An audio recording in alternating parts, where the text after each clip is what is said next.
you very much indeed for coming.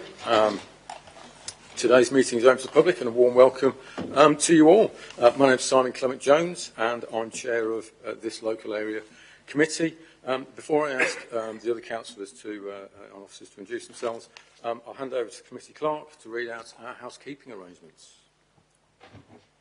Thank you, Chair. Before we start, there are just a few housekeeping arrangements to mention. Please can I request that mobile telephones and other such equipment are switched to silent mode so as not to disturb the conduct of the meeting. There is no fire test planned for today.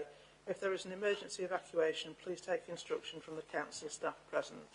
The assembly point is at the front door at the front of the building. The toilet facilities, there's disabled near the front door as you come in, and then the other toilets are down those stairs at the back.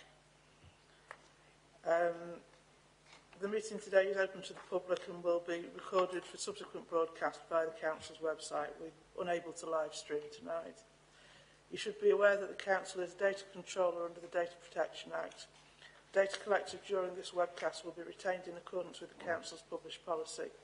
By entering the meeting room in person or online, you are consenting to be filmed and to the possible use of those images and sound recordings for webcasting.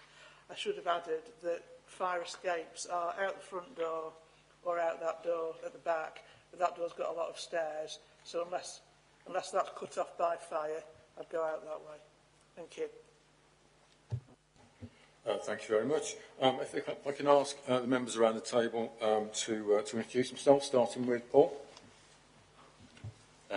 Paul Turpin, one of the Green councillors in Gleadless Valley Ward. Alexi Diamond, another of the councillors in Gleadless Valley. Marion Elliott, Green Councillor for Gleadless Valley. Good evening, Councillor Ibiul, Councillor for Netherage and Sharrow. Rob Bannister, Led Councillor for Grace Park Ward. Steve Harris, Lib Dem Councillor for Grace Park Ward. Hamid Maroof, Lib Dem Councillor for Park Ward. And if I can ask Dave to introduce himself, as it's his first meeting as the manager for South Local Area Committee. Yeah, good evening everyone. Dave Locke, Community Services Manager, supporting your councillors in the South Lock. Thank you very much indeed. Before we proceed, I'd like to explain a little bit about how the meeting will work. To start with, we'll deal with the formal business of apologies, declarations and minutes of the last meeting. We'll then have presentations and discussion and questions on the A61 project and the future of the local area committees. After that, Dave will bring a finance report for agreement by the local area committee. We had planned to have a presentation from the supporters of Rose Garden Café. Unfortunately, we're going to have to postpone that until the next meeting because the people who are going to be coming along, unfortunately, couldn't make it through illness. After that, we've got a number of written questions that we'll take, some that were given to us before the meeting, some that were given by people on their way in. So we'll deal with those, and then if there's time, we'll then take any questions from the floor. So I have apologies for absence from Councillor Shaw, Councillor Crossthorne, Councillor Maroof, and Councillor Basharat. I think everybody else is here. Great. There are no items that require the exclusion of the press and public. Are there any members who wish to declare an interest in any item of business on the agenda? Okay, so if I can ask members to approve as a correct record the minutes of the last meetings held on the 7th of March and the 15th of May 2024. No objections to that. Thank you very much. So, moving swiftly on, we now have a presentation on the A61 consultation by Mark Gibbs, Senior Transport Planner, and I believe he's got another officer, I'm sure will introduce himself. So thank you very much. Get a microphone for him. Thank you. Thank you very much for the invitation. My name is Mark Gibbons. I'm a Senior Transport Planner in the projects team for Sheffield City Council. I'm here with Neil Byers, who's our appointed consultant from Nota Bene to help with the assessment of the A61 Chesterfield Road Bus Priority Project. So I'm just going to run through a couple of things. Progress to date, where we are with the consultation, which is currently ongoing, some of the schemes which we've identified for delivery, and how we move forward hereafter. So we last appeared at the LAC meeting just before Christmas last year. So that was to sort of talk about where we were in identifying the strategy for how we were going to approach improving bus priority. So this is kind of an update on that position with a view to how we're going to progress some deliverable elements thereof. So the background is to do with the decline in bus patronage, which was on its way down prior to COVID. At COVID, it kind of hit rock bottom, and it's been very slow to pick back up. This scheme is designed to try and improve bus patronage and get people back on buses. We've appointed Nota Bene to help us with the technical assessment. The initial outline, the schemes which people have seen, hopefully people have seen them online. We've put quite a lot of information out into the public realm. A lot of them have come as a result of engagement with both councillors and public transport operators. So some of it can read like a bit of a wish list from public transport operators. They're the people that drive the buses up and down all day long. They kind of know very well where they experience pinch points and things which could be improved to get more people riding on buses. So that's the origin of a lot of these works. We are at stage 2 of 3 in terms of trying to secure the funding for this project. So nothing is a done deal. There is no fait accompli. We're at a good point to be able to roll out a genuine consultation exercise, to be able to take people's thoughts, feelings, experiences on board, feed them back into the programme of works, into the deliverables.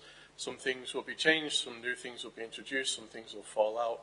I think we're at a good point to be able to take stock of what's before us and be able to move it through to hopefully a detailed design stage prior to a delivery stage. We've appointed a company called Clarence Comms to oversee the consultation process and make sure that we're doing everything that we should be doing. The consultation, we're currently in week 3 of 4. I think we've got until Friday to receive any further issues or queries or points that people want to raise. The website is still open for business. We're still accepting emails, still accepting written correspondence on the project. So by all means, if you've got follow-up thoughts after this session, feel free to write to us. As part of that, we wrote to 12,000 people, 800 businesses in the Woodseats area, is basically everybody within a certain radius of the affected works. I feel like we got the message out quite well. Both the early events that we hosted were very well attended. I think we had over 250 at the first event. We had over 100 at the second. So the word has clearly got out. So we'll run through some of the deliverables, and then I'll briefly update on some of the responses and key themes that we've had from people to date, because I think that's, heading into the final week, I think it's a good point to be able to start to take some early conclusions away. So I think at this point, if I'm okay to hand over to Neil. Yeah, thanks, Bob. Evening, everybody. So Neil Byers from Nota Bene Consulting. So I think all the way down the corridor, one of the issues identified was the quality of bus stops and shelters and the information on those stops and shelters as well. So all down that corridor, we're looking to make those improvements and make sure there's information available to people and there's a proper place for them to wait. It's a bit hit and miss down that corridor. There's some good parts and there's some bad parts as well. Alongside that, an opportunity to look at the existing signals that currently kind of operate and how we might be able to use technology. Thank you. How we might be able to use technology to speed up buses without having an overall negative impact on car journeys. So effectively using beacons to identify if buses are running on time or running delayed through junctions and helping them to get back on time. So that's looking at the whole of the corridor from the top, which starts at Meadowhead, through to Broadfield Road, the other side of Healy. Next slide, thank you. So just starting at the kind of Meadowhead end of the study area. So this is at Boken Park Way, just next to the Meadowhead roundabout, outside of the St James's Retail Park. So identify the opportunity, the challenge around kind of significant traffic building up and then blocking into the main carriageway, stopping the number one, but also just general traffic around that area. We're aware that the the landlord has made some changes inside the car park, which has improved traffic on the highway, but not necessarily improved traffic within the car park. And this intervention looks to effectively get those that are looking to access the car park off the main highway so that they can queue and then relocates the crossing to make sure that those that need to access either the school nearby or the shopping centre by foot still have a sensible crossing point for them to make that journey across the route. The general feedback on that one has been to make sure we get the balance right between the different users and also continue to work with the operator of the St James's Retail Park to see what else they can do internally. So now we're at the Meadowhead roundabout at the exit as you come south, as if you're travelling south onwards. Currently there's three lanes at that junction, but it doesn't really operate as the 3 lanes because they're quite narrow, and that's a particular issue for buses which block across a lane and a half or other heavy goods vehicles. Also quite difficult for buses that are looking to turn right to get out in those narrow lanes. So looking to maintain kind of access on the footways but also widen out that carriageway so that it operates properly and that buses and general traffic can get through effectively. This is just a little bit further up on the same part of Meadowhead. Currently there's a bus stop located outside the Premier for those that know it. There's also a subway in that location that's used to cross that road. This intervention would look to put a crossing at the street level and then relocate the bus stop so that it's easier for the buses to get out into the traffic and also safer for people to cross that junction. I've had some really positive and useful feedback on this intervention, making sure that the balance between general traffic, particularly those coming off the Meadowhead roundabout, aren't blocking back, that there's enough time for people to cross that route. We'll be taking that feedback into a detailed design stage, also being conscious around the parking for the shops in that area as well. So now we're moving to the kind of Greenhill Main Road, Greenhill Avenue, so just outside the existing sports area. So there's crossings and some traffic signals in there at the moment for pedestrians, but generally that junction isn't controlled, and there's a priority junction for those that are coming off the Meadowhead roundabout wanting to turn down Greenhill Avenue. That can result in queuing back onto the junction and also is quite dangerous for those wanting to cross over the top of Greenhill Avenue because they can't see around the corner to make that crossing. So effectively looking to put in better crossing facilities and more control into that junction so overall that operates more effectively. Again, kind of general support for this, but again making sure that we get that balance right across the different flows and conflicts of movements so that we keep the traffic moving but also make sure that those safe crossings can be made. Next one. So now we're moving down into Woodseats. So this is the junction at Woodseats Road and Chesterfield Road, where operators identified an issue for them turning out of Woodseats Road into the main corridor. I think the general feedback on this one is to have a conversation with operators around the impact of parked vehicles on that movement and just check with them that is the issue that's been created and kind of to explore if there's a different way to create that solution without removing the parking. Both for this intervention and the next one as well, businesses and residents have got identified parking as a real consideration that needs to be thought about within this area. It's been really useful feedback through the consultation. So this intervention is a number of points through Woodseats where we've looked at reducing the right-hand turns to improve the flow of traffic through Woodseats. It's a general pinch point, not a lot of space within that corridor, and a bit of stop-start with a number of crossings and turnings within that area. Again, some really clear feedback around the potential implications for some of the businesses and residents within that area. We've definitely heard that feedback really clearly and something we're going to take away and look at again to make sure that we get the right balance for those that are trying to travel through Woodseats and those that live and work in that area as well. I think some of the useful feedback on that one is around the availability of parking, looking at the enforcement of parking that's already there, and making sure that the actual general area operates effectively. So that's kind of something we've heard very clearly through this feedback. This intervention looks at how we get cyclists along a similar journey but not looking to put everybody through the same corridor. So the A61, particularly through Woodseats, is very constrained. There isn't an opportunity to create a kind of segregated cycle route through that area. What we'll look to do is identify an alternative route using quieter roads and some of the alleys and channels that will enable people to make that overall journey from kind of the end of what is the Sheaf Valley route through to kind of the other side of Woodseats. by improving those connections that are already there and making sure that they're well serviced and well lit. So now we're looking at the bus lane that's already there in between Scarsdale Road and where the small retail park is with Dunelm Mill and Homebase. So currently operating for part of the day, and particularly an issue identified around the time when schools finish for the day, congestion building up and buses becoming less punctual. So we identified an opportunity to revisit the hours of operation and have had some really good feedback, again, from residents around making sure the balance is right between access to those properties, both for parking and deliveries, but also to recognise that there is an issue there that needs to be resolved. So I think the general feedback around that one is making sure whatever the timing change is, that it respects that balance for those different users. And then this is down Woodseats Road at the bottom to Ulverston. So this is around kind of that link to making kind of walking and cycling journeys safer and easier to make. So currently there's no kind of safe crossing point along Woodseats Road and nothing at the kind of the southern part of that road. So looking to make sure that there's a safe route for both pedestrians and cyclists to cross there, both for access to bus stops either side of the road, but also access to those quiet roads either side of Woodseats Road, so those that do want to make cycle journeys can do that in quieter routes and aren't having to struggle through double park traffic and quite a heavily used route. I think the general feedback on this one, again, is around the balance of the residents and the parking, a very heavily parked area already.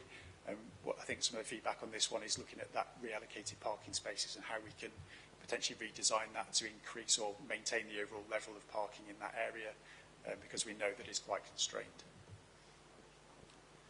And then going back onto Chesterfield Road, so this is one of the interventions discussed with the operators around kind of potential use of that lay-by. I think general kind of feedback on this one, and one that we'll take back to the operators, is whether it's going to really create a benefit for them. Useful feedback through conversations with operators, but also some of the residents. Kind of, is this going to really deliver the benefits that they expected in terms of improving their journeys? So that's something we'll take away and look at. And then just associated to that one is those buses that are turning out of Derbyshire Lane and accessing that bus stop, and making sure that, particularly when it's congested, that they're able to pull out of that side road without having to have significant delays. And again, something that we can look at some of the technology to help buses get out without having an overall negative impact on general flow of traffic. And then I think this is the last one. So this is next to so you might be aware of the existing intervention that was at the end of Broadfield Road.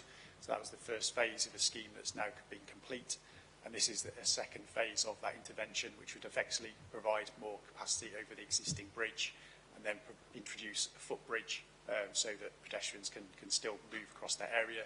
That will help buses which currently have to kind of merge their way back into very busy traffic at that part of Chesterfield Road, make their journey, but also have the kind of general improvement of that junction, which is a bit of a pinch point for that part of the route.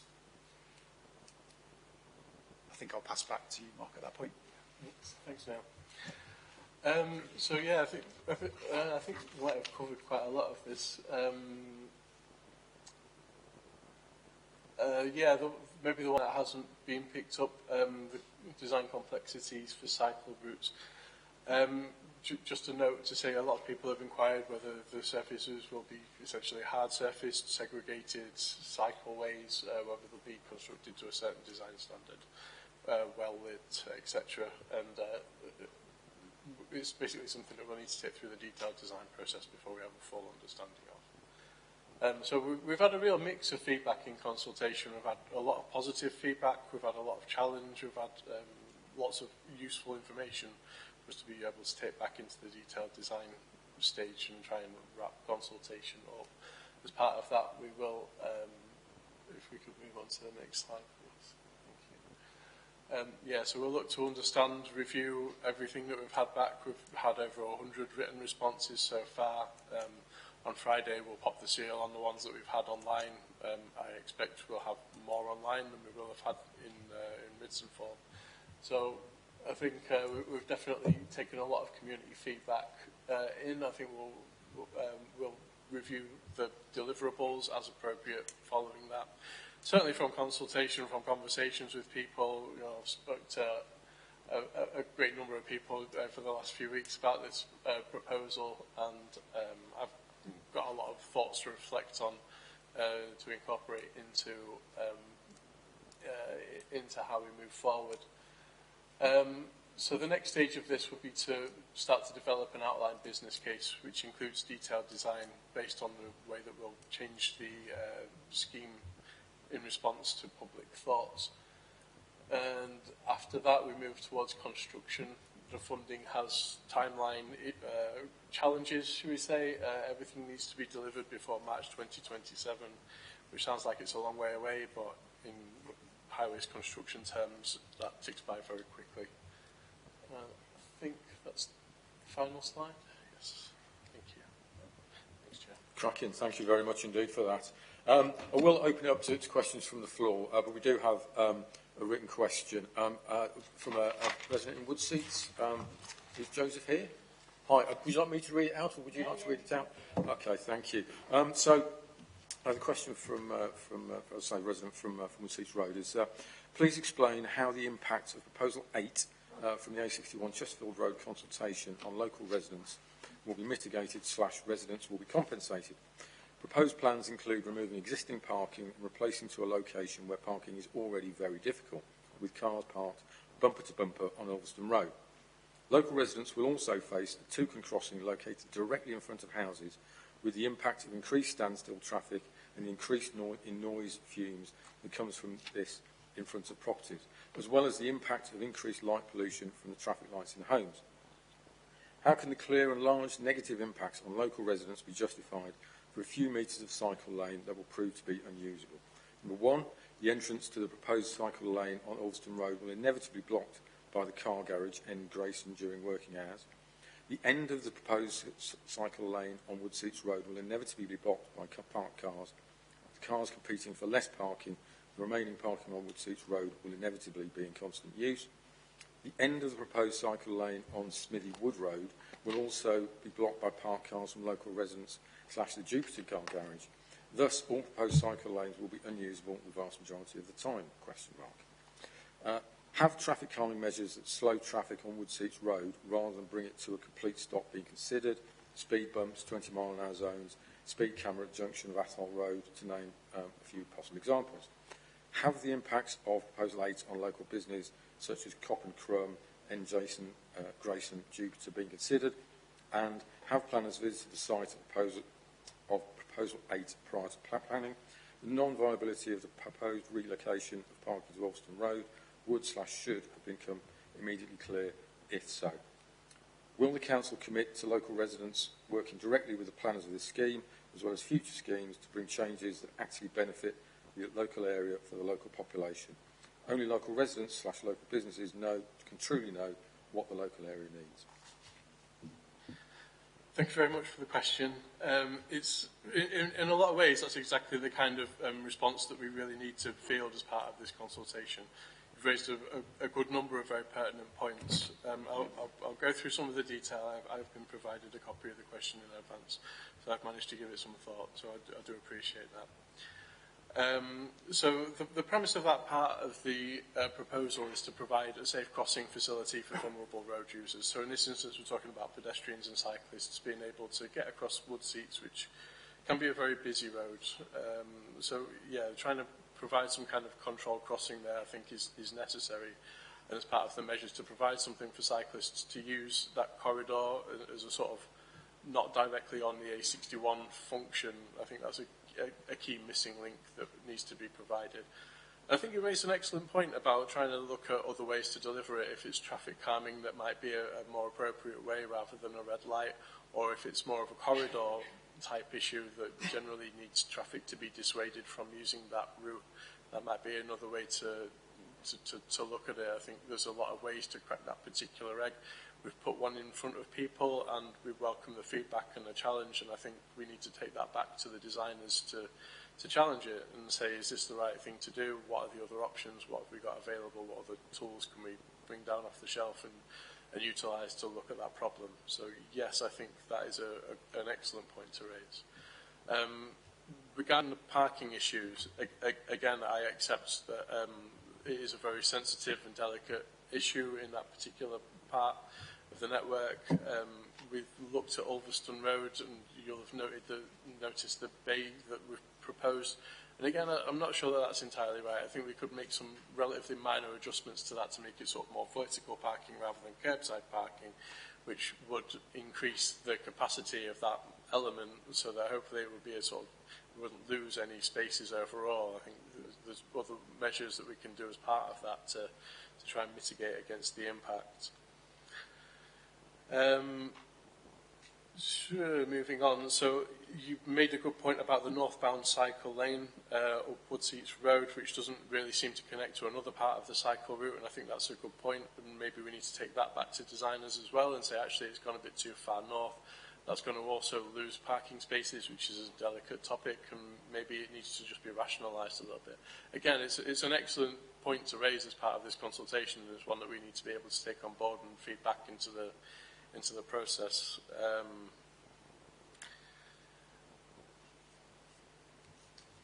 Sorry, I've made a series of notes because you made a lot of really good points. Access and egress on Ulverston Road and Smithy Wood Road. So it's an interesting point. I think you're right in the point that you raised that cars do park over the access and egress for sort of northbound active travel movements. And I think there is a balance to be struck there. Maybe the design has good elements to it. Maybe people aren't doing what they should be doing because they park on paper too close to the curb. They should be 10 metres away from the corner, and I think cars park up to maybe 2 or 3 metres from the corner. So they're already parking closer than perhaps they should do on paper. And it shouldn't really end up having to be an enforcement issue because that's kind of taken a sledgehammer to crack a nut. So really the balance is kind of somewhere in between, and talking to the local residents, talking to the businesses nearby that would be affected, and trying to come to a pragmatic sort of end point on that is the way to go, because we do need to look after vulnerable road users as a very important part of this project. You asked if officers have undertaken site visits to that. Yes, we have taken several site visits. I think the way that this process tends to work is we take a premise to a design engineer. A design engineer will not necessarily undertake the same site visits that we've done, and that's probably an element that you've picked up and hasn't been executed as well as it could have done. That's absolutely fair and good feedback for us to be able to take. When it comes to the detailed design process, they do look a lot more at sort of the elevations, the gradients, how these things tend to work on a day-to-day basis. So we're still at kind of an outline concept stage. So as we move into more detail, yeah, again, absolutely the right thing to be flagging up with us and making us aware of to be able to take back. You asked if we have engaged with businesses. We did host a session last night for local businesses. People were given maybe 5, 6, 7 days notice. It wasn't a great amount. There was only a couple of businesses that could attend. However, that said, the inbox is still open. We are still inviting people to write to us and accept correspondence until the end of the week, at which point we'll take stock of where we are. And if any sort of ongoing dialogue is required as a result of any of that, then we'll take that on and continue to talk to people. And I think that was... Oh, sorry, you asked for a commitment regarding consultation. So, unfortunately, that's not my role to be able to make that kind of commitment on behalf of the council. I think in this instance, I feel like the council has done quite well in terms of getting the word out about this scheme. People have clearly been made aware of it. The events have been very well attended, very busy. But yeah, I mean, if you've got further feedback on how you'd like that to operate in the future, we'd welcome that. Well, thank you for your question. Great, thank you very much indeed for that full response to Mr. Schroeder's questions.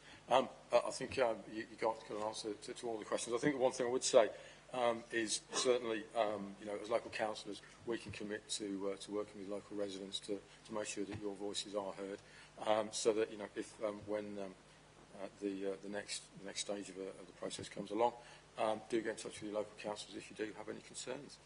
Does anyone have any further questions? Peter? Yeah, good evening. My problem is that the council... My problem is that the council hasn't yet committed to trying to reduce car traffic as a whole, indeed car ownership. We're moving into a period of time when we need public transport more than ever, and public transport and car ownership don't mix. So I'd like to see the councillors taking this back to the Transport Committee maybe, and trying to find ways of reducing car ownership and car use, which would facilitate greater use of buses and therefore more buses being on the roads. A much more sensible way of going about trying to get to work and back and out in the evening, etc.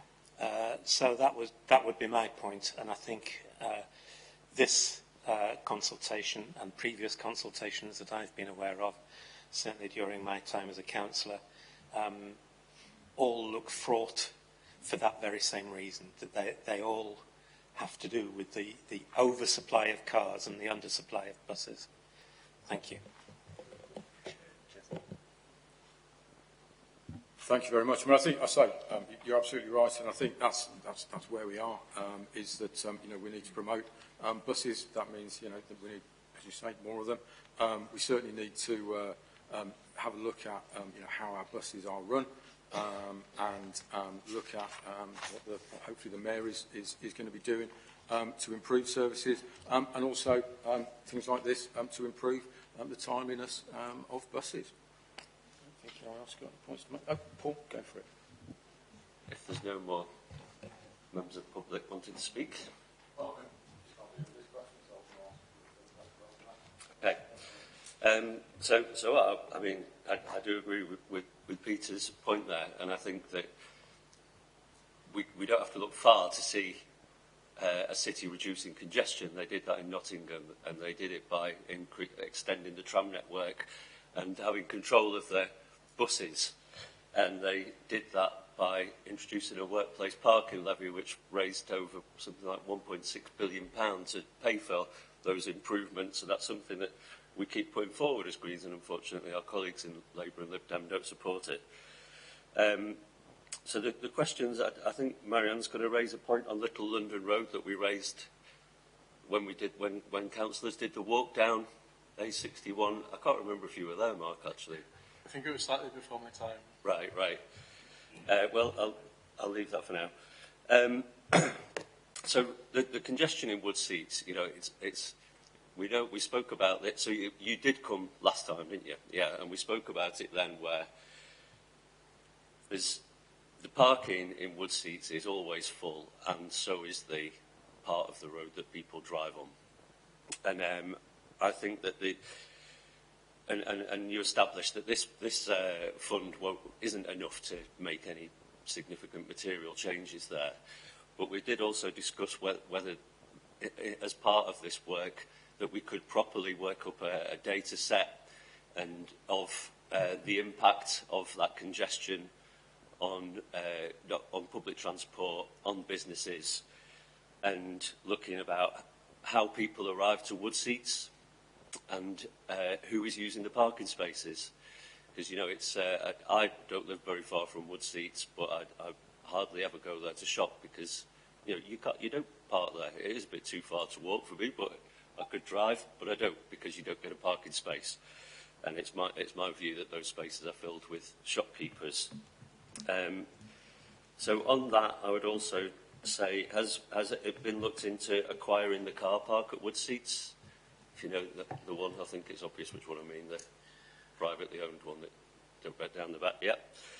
So the questions on Wood Seats, and then another one, something else we raised on that walk down at Healy Bridge, which I think one of the officers at the time, we asked, can we have some netting on the underside of the bridge, because the pavements there are always covered in bird muck, and it's pretty gross and pretty disgusting, and periodically we get Amy to go and clean it up, but it's not long before it's horrible again.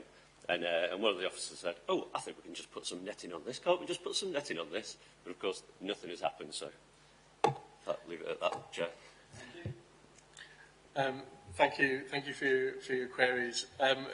Again, you've echoed some of the feedback that we've already had on some of the sessions. As we had, earlier, we had a session with some of the local businesses in Wood Seats last night. Very similar issues to yourself in terms of what the parking provision is actually doing there, who it's accommodating, what it's actually for, and sort of similar concerns around loading and unloading. They actually put a suggestion forward about metered parking bays. And I don't know whether that's the right or the wrong answer, but it does seem like there is a problem with people parking there all day and the restrictions not being suitably enforced. And we have acknowledged as part of this process that, well, I'll pat that aside for the time being. It's been very clear that the people who live in and go to Wood Seats for whatever purpose are very passionate about it. It's clearly an area which people feel that sort of post-COVID is in a recovery curve and heading towards a very good place, and we don't really want to poke the bear and do the wrong thing there to sort of stifle or restrict that growth. We want to be able to, you know, engage that sense of community and give people what they want. So it is a difficult balance, because I am also aware that people have a need to park in those bays for an extended duration. So I think that is an action for us to be able to take away, discuss it with businesses in slightly more detail and with councillors to try and think of what the ideal solution there looks like. So I think it is a very complicated issue. Whether or not it's easy enough to resolve prior to March 2027, when we need to have spent our capital by, I'm not entirely sure, but yeah, I think it is an excellent point, and it is probably, yeah, it is quite complicated. I feel like I've given you a very woolly answer there. I do apologise, but yeah, I absolutely take your point on that. You asked about if we can acquire or have considered acquiring a parking facility. So we had some very early engagement with a couple of parties, one with an existing car park, one with essentially a vacant lot of land. When we set out the programme of works, which we've just covered in the presentation, we kind of got to a level of spend which we could achieve with the funding that we could have access to, and that kind of fell beneath the line. I think we're in a position where when we take this feedback away that we've received, we need to be able to remove some of the less well-received elements of the proposal. And I think that's the right thing to do, given some of the issues which have been highlighted. So I do expect this to change, and there is the potential for us to reconsider how we go about spending that capital and trying to achieve the best value for money. I remember asking you asking again, sort of in the Christmas session, about the question, and I feel like I might have given you a very similar answer. So again, I apologise, but it is something that we are definitely aware of that needs to be improved for Wood Seats. And I think if the capital position becomes that we can make that happen, I would like to be able to move that forward, but I can't commit to that as we sit. Netting on the inside of the bridge. I have been to the bridge, I've seen it numerous times. I can't remember the unsightly elements which you've specified, but it does seem like an easy fix. I can take that one away, especially if we're looking to introduce a new bridge structure. I think, yeah, doing a full, thorough job when we're there on site is the way to do it, yeah. Okay, thank you. Steve? Yeah, I've got a number of questions and a couple of comments, really. First of all, how hard and fast is the deadline for consultation the next Friday? Just that I've been approached by a number of people who weren't even at this stage weren't aware of the impact of the proposals. I'm talking about from off the A61, the residential road off A61 largely, and some of them have said that they weren't able to get to the couple of drop-in centres at the Herd. So that's the first thing. I'm quite pleased that something is in the proposals about the entrance to St James's Retail Park at long last, because that is one that fills my case with quite a lot. Returning to the questions around Wood Seats and from the question from the member of public tonight, the issues around the proposals for Woodseats Road, both the two proposals that I'm referring to, the one at the junction with Scarsdale Road, the right turn, and the one that gentleman referred to about around Ulverston Road.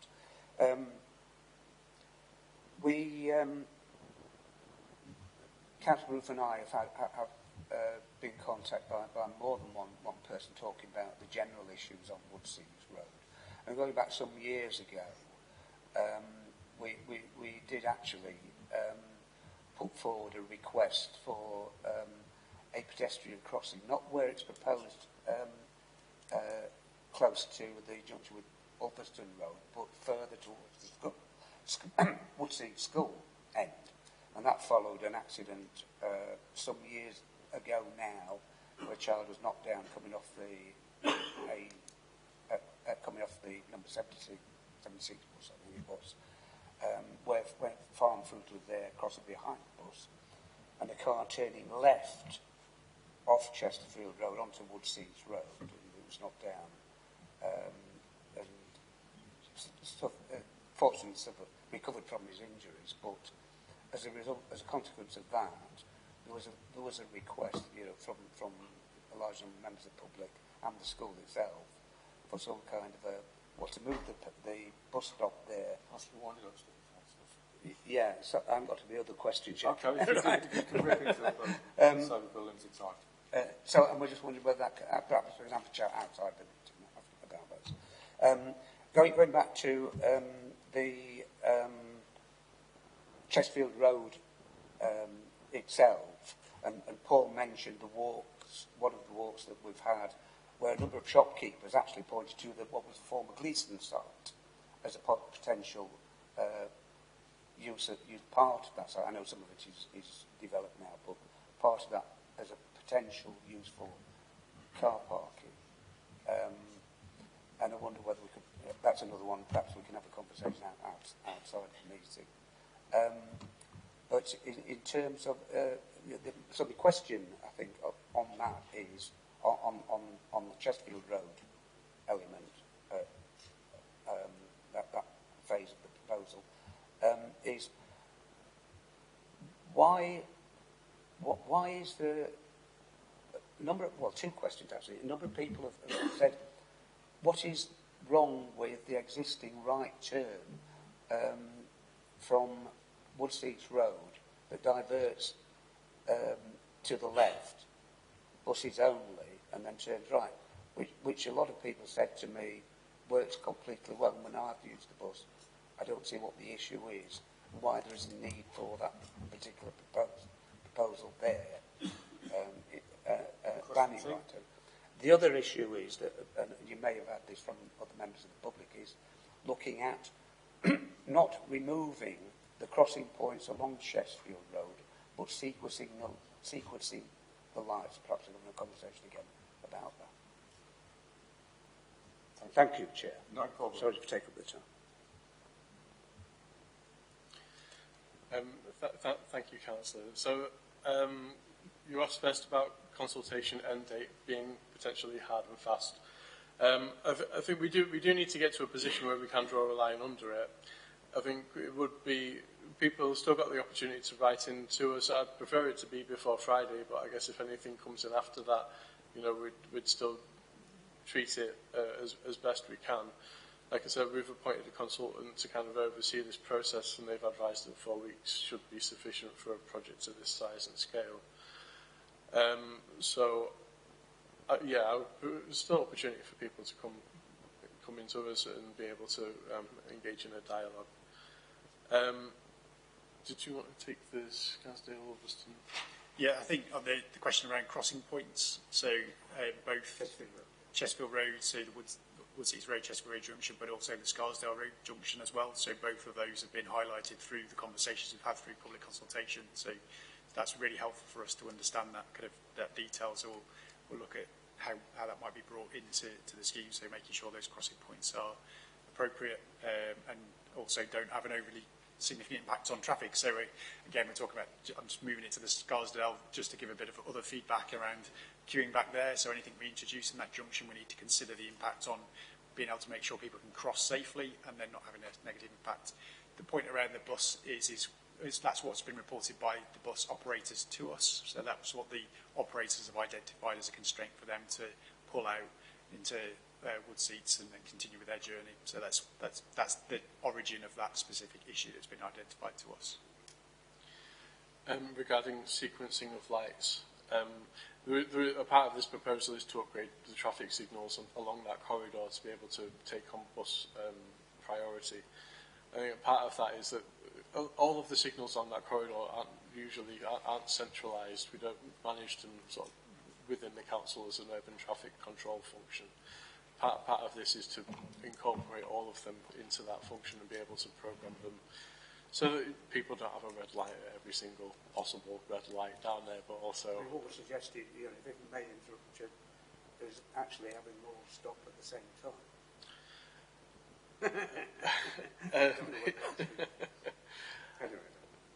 But yeah, I think being able to better coordinate the traffic lights is definitely part of what we're looking to do here. Okay, thank you. Marianne? Thank you, Chair. Yeah, I thought I'd best raise the London Road issue because Paul raised it. It's a bit traumatic actually. So it's the Little London Road and Chesterfield Road junction. So you know where you've got Lidl and B&M on either side. I wasn't going to raise this actually, but it's as a cyclist, it's somewhere that I've been knocked over whilst stationary, whilst waiting to come out at that junction. And the issue is you've got people in vehicles driving up Chesterfield Road, sort of away from town that way, and doing a right turn. And obviously it's really busy because you've got the shops nearby and you've got a crossing not far away. But I think the issue is that there's lots of people just cutting that corner and essentially just driving into the wrong lane. So I was just knocked over on my bike. I mean, I was okay, I got up, but a few months later it happened to someone else, exactly the same thing, and they were taken off in an ambulance. So I just wondered, has that come up in the consultation? My understanding is that we probably can't have more lights there because there's already some really close by, but something in the road to encourage drivers to take that corner properly and not, you know, obviously take it as dangerously. Thank you. Yeah, sorry, no, it hasn't come up in consultation previously that I'm aware of. I suggested it on the walk down. I was going to say, I mean, we did discuss it at least twice, that junction was dangerous and something needed to be done. So I think we may have missed that. Can I just say the nettings under that bridge as well? You said that would be an easy win. So if there's something that could be done on that, I mean, it would make it so much more pleasant for pedestrians. So that would be a great thing to see as an addition. Thanks. Yep, I'll make sure it's included in the scope of works when we look at doing the bridge. Thank you. Ibby? Thank you, Chair. First of all, thank you to our Transport Planning Officers for attending tonight.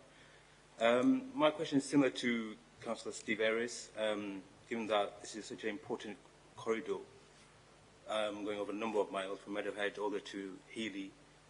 I'm not sure 4 weeks consultation period is sufficient, in my opinion. I would like to request the officers to consider extending the consultation period. And also, are you able to give an early summary of the type of feedback we received, both from the resident and the businesses? Thank you.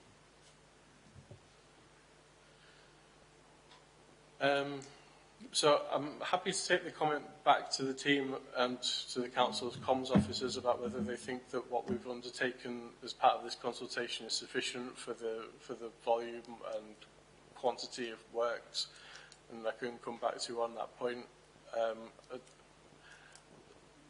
Yeah, I think that's quite subjective about whether we have or haven't consulted efficiently. I guess the core thing to take away is, have we understood what people's needs and wants and thoughts are? And to be honest, we haven't come to a point yet where we've looked at all of the engagement that we've had online. Nobody's really assessed everything that we've had written down in paper. So the sort of thoughts and feedback that we have from people so far are predominantly around how people have conversed at the events. So there was a sort of half a dozen points which were up as part of the presentation, which were a sort of high-level summary of how of what officers have thought when we've had these events and put heads together and looked for commonality. But yeah, the vast majority of responses to the consultation haven't really been written up or concluded yet. And when that's done, we will be looking to produce a report to say exactly what we've received, how we've amended that, sorry, how we've included that in any amendments to the programme which we've subsequently made. Yeah. Can I also ask a further question? I found the website not very user-friendly. The diagram, you can't really zoom into certain parts of the scheme. Then when you go into the PDF, you have to scroll down, and some of the diagrams are quite technical, even for someone like myself.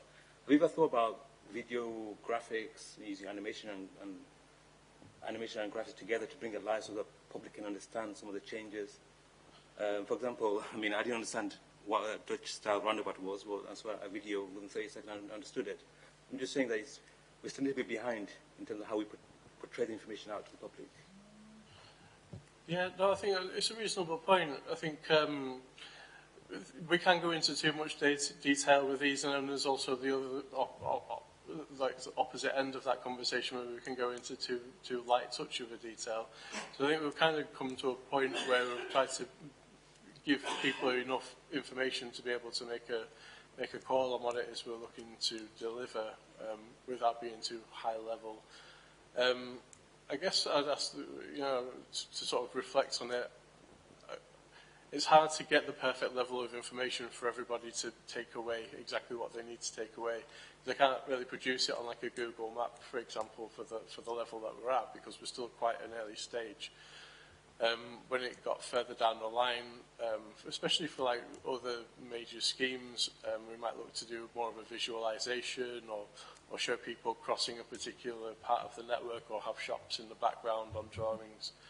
I think for these measures, we've tried to pitch it at a level where people can understand where it is and what the theme is of intervention that we're looking to try and achieve.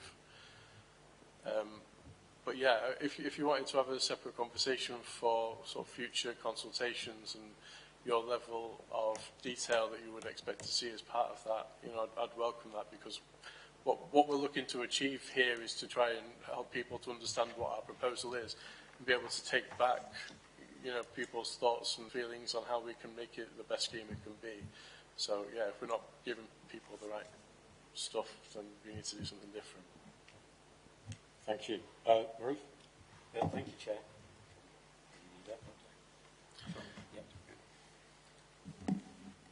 First of all, I mean, just following on from what both of my colleague and what the previous speaker said about the consultation process, it has actually come back to us. We spent quite a bit of time on Saturday out in Woodseats, and that feedback kept coming back to us. So the good point is you are starting to engage a bit, or quite a bit now, but they've just not got enough time to respond to it. So if you extend that time period, so it's coming back from everybody now, that time period needs to be extended for people to give you feedback, because you are starting to engage people now. And I'd hate to miss on all the information that you could potentially get now that you probably wouldn't have got in the first place. So it's something that I think really you need to take on board.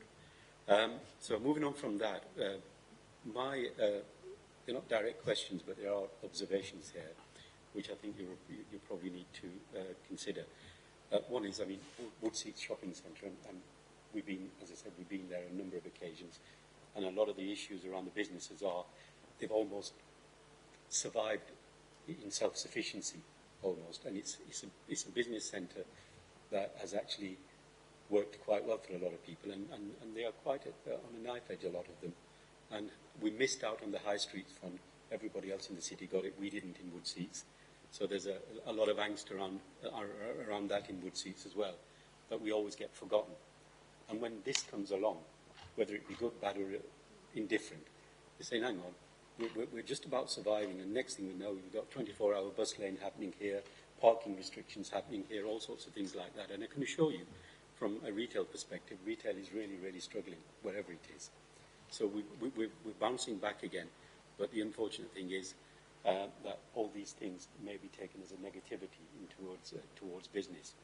And I feel that we really need to spend a bit more time with businesses there and listen to them a little bit more. As you just said, you had a session yesterday, and the feedback that you got was, I think, 2 or 3 people turned up or something, which, yeah, you can do statistics from it and say that was, 70% of the people said that's fine, but not necessarily. So, again, I reach out to you to say, look, let's engage them a little bit more. Because one of the other points, and I'm just being devil's advocate here, is that is it because we need to spend this money that we need to do it? Because there's many occasions of examples in Sheffield where money has been spent on projects, and that money, and it's been undone again because it was just that we needed to spend the money that quickly. And finally, Chair, if I may, is the Gleeson site. It gets raised on many, many occasions. Can we be brave enough to say, look, that is going to be a parking area, and not talking about the rest of the things that people have said. The only way we're going to get it is through a compulsory purchase order. And the local authority can raise a compulsory purchase order and say, we need to buy this because we need to, that there are legal headings that you can actually work with to do that. Yeah, and retailers said people would be paid to pay to park there as well, so that could be a business case made for that. Thank you, Chair, and thank you for taking it. Thank you for your questions. I'll apologise in advance. I don't know if I'm being uncouth in responding to a question with a question, but if I might be so bold. So I've heard quite a bit about extending the consultation period. I feel like we've heard a lot of thoughts and feedback from members of the public, but I absolutely accept that we could hear more from businesses. Is that the primary thought behind potentially extending the period? For me, it's across the board, because whilst we've been stood out there on Woodseats at the weekend, there's a lot of people coming up to us and didn't even know about the A61, and as soon as you gave them the leaflet, all of a sudden, yes, I want to engage with this. When's the closing date? 4th of October. Whether they knew about it or not is irrelevant for this purpose, but we are getting engagement from people, and some of it's down to the members as well. So what we can do is, if we extended it, it gives them that opportunity to feedback, both on the business side in particular, but also other people as well. Yeah. I'm happy to accept that we need to engage more with businesses along the corridor. I think that's absolutely fine and a given, because we need to be able to deliver for them what they need. I think if members of the public can get a consultation response into us by Friday, which needs an ongoing dialogue, I'm happy to continue the dialogue in extent of the original deadline of Friday. But yeah, we do need to get to a position where we can draw a line under this stage, because I think we're going to have more work to do in terms of reimagining elements of this programme, and perhaps, like you said about the parking elements, perhaps bringing more things in. The Gleeson site, I can't commit to that as we sit around this table as much as I'd like to. I do acknowledge that there is an issue with parking in Woodseats. Whether or not that's within the remit of this project to resolve, or whether it's something we can start to move towards as part of this project, I think I'm happy to continue that conversation and see if there is something more we can do there, because it's been made so much, for so many people during this consultation, both as as residents and as businesses and frequenters of the businesses which are located on there has been an issue.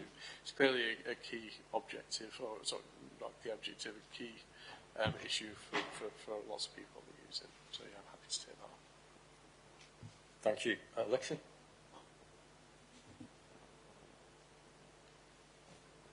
Sorry, thank you, Chair. Yeah, thanks for that. I've got a few comments and maybe a couple of questions as well. And it's kind of a bit related to Ibby's question, in that I think the consultation itself, it would have been useful to have a bit more background information about why bus priority is important and why we're seeking to make the changes. One of the things that Sheffield does have a transport plan, and we want to people to use buses and public transport generally, alongside increasing walking, wheeling and cycling. And if people are to use buses, we need to make them viable, which means they're more accessible, cleaner, green, with sheltered bus stops, which are included in these proposals, with accurate timetables, so people know accurately when the bus is going to come, which is absolutely not the case, unfortunately, at the moment. And really, bus journeys should be faster and more convenient than car journeys, and also cheaper, which is something that hopefully we'll be doing when franchising comes in, but we will need more funding for that. But, in this city we have seen an exponential increase of car use and ownership, and it's not either desirable or sustainable for that to continue. And not everyone can use a car. So if public transport is not viable, those who cannot use a private car are excluded from society. So, we need to consider the impact on children, on pensioners. A lot of pensioners that live on their own, even in areas like Woodseats, it's like 56% of pensioners that live on their own don't have access to a car. So not having a viable bus makes them completely isolated. And that's similar well with people with certain disabilities like visual impairments that won't ever be able to drive a vehicle or own a vehicle. So, for me, a measure of a developed society is one where people, including wealthy people, use public transport, and the benefits of this are universal. Lower emissions, lower pollution, less dangerous roads, less road deaths, less inequality, more community. Yeah, more space for amenities. So I just wanted to ask what consultation has done with groups who rely on the bus. I know we've done it with bus operators, but people that rely on the bus or can't drive, and also with schools as well. Has there been consultation with schools? And I just wanted to echo what Peter said in terms of reducing car use. One of the main things that we can do as a city to reach our net zero by 2030 target and address the climate emergency. But yeah, I think it's really useful that the public has come to us to give suggestions to improve the scheme. And I do think that we need to make sure that double yellow lines and parking restrictions are enforced, or the measures won't be effective. And, if people do support bus priority, then they should respond to the consultation, because often you don't hear from those people that are going to benefit from the scheme. Thank you, Councillor. So we have had, I've certainly spoken to a good number of people who use the buses regularly during these consultation sessions. It's one of the first questions that we ask on the feedback form about are you responding as a bus user, as a resident, as a local business. So it's feedback that we'll be able to compile in more detail once we've sort of ripped the tab off of the pack of responses that we've had. So I can't really give you a very detailed answer to that as we sit, but that will become clearer in due course. We have not liaised directly with schools in the area. That is an excellent point, and one that I'm happy to pick up and engage with them directly. Your final point, reducing the volume of cars. I think this is things like bus priority and making sustainable travel more attractive are, they're a really good grassroots way to try and persuade people that other modes can be better than taking a car. If you know that your journey in a car is going to be 12 minutes, and if you take a bus for the same journey, it's going to be 10. That might start to sway a few people. So, it's small things that could start to make a difference in the longer term. Great. Well, thank you very, very much indeed for that. I think we've certainly beaten that, so we've given that a good go around. And thank you very, very much for your full replies and for engaging with this process. Thank you very much indeed. We're now moving on to discussion on LAC public meetings. If I can ask Charles Mullooly to come and introduce himself and take us through this.